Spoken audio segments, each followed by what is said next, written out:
C'est parti avec Elisabeth Buffet.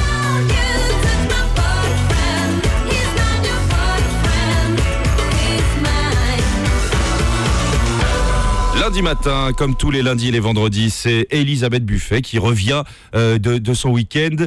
Bonjour Elisabeth. Bonjour Philippe, bonjour Pascal. Bonjour Elisabeth. C'est le buffet chaud, on est content. Allez, vas-y chérie. Ouais, c'est parti. Alors, ce week-end, je me suis tapé Harry Potter. Ah bon? Oui, alors pas physiquement. Ah bah non, je ne vais pas lécher la baguette magique. Non. Il a fallu que j'accompagne mon neveu au cinéma. Ah bon? Ah, je me suis fait bien chier, dis donc. Heureusement, Daniel Radcliffe commence à être bonnard. Il me rappelle un de mes ex, qui était magicien. David Mijoux. Vous connaissez pas? Non. Non? C'est normal, il s'est fait auto-disparaître ce con. Son prénom, c'est un hommage à David Copperfield. Et son nom, Mijoux, c'est une contraction de Mirouf et Majax. Alors, ça aurait pu faire Majouf aussi, mais c'est moins bien, ça fait plus pied noir. Enfin, j'ai rien quand on est... Bref. Alors, enfin, son vrai nom, c'est Jean-Pierre Droun. C'est pas très féerique. Hein.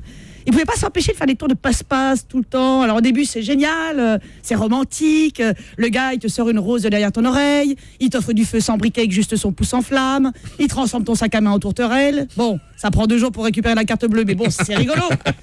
Quand on faisait l'amour, il faisait sortir des lapins de ma culotte. Alors la première fois ça surprend. Oui, pas bien. Bah comme en plus c'était un lapin noir, j'ai cru que c'était ma motte qui devenait vivante et partait en gambadant. Mais après ça... Oh Pascal. Mais après ça lasse un peu. Bah oui. Et puis limite glauque parce que le pampan nous regardait faire l'amour en se caressant. Oh, c'est bizarre. Non. Il essayait tout le temps de m'hypnotiser. Il ouvrait des gros yeux comme ça, Pascal. Oui. Et il prenait l'accent Ruskov. Alors au petit-déj, tes paupières sont lourdes. À midi, tes paupières sont lourdes. Au dîner, tes paupières sont lourdes. Oh ta gueule, c'est toi qui es lourd. Il faisait apparaître des foulards de partout. J'ai des semi-remorques de foulards. En plus, c'est des foulards de merde, hein. C'est pas des carrés Hermès, tu penses? Des lapins, des pigeons, l'appartement était dégueulasse. On dérapait sur les crottes. Si encore c'était utile, genre il te transforme tes sentiments en lingots d'or ou il te change ton pack d'évian en saladier de Morito, mais même pas. Ah si, une fois ou deux, oui. C'est vrai que ça nous a dépanné. On n'avait plus de PQ, il a réussi à faire un rouleau avec des steaks hachés. Oh, l'histoire.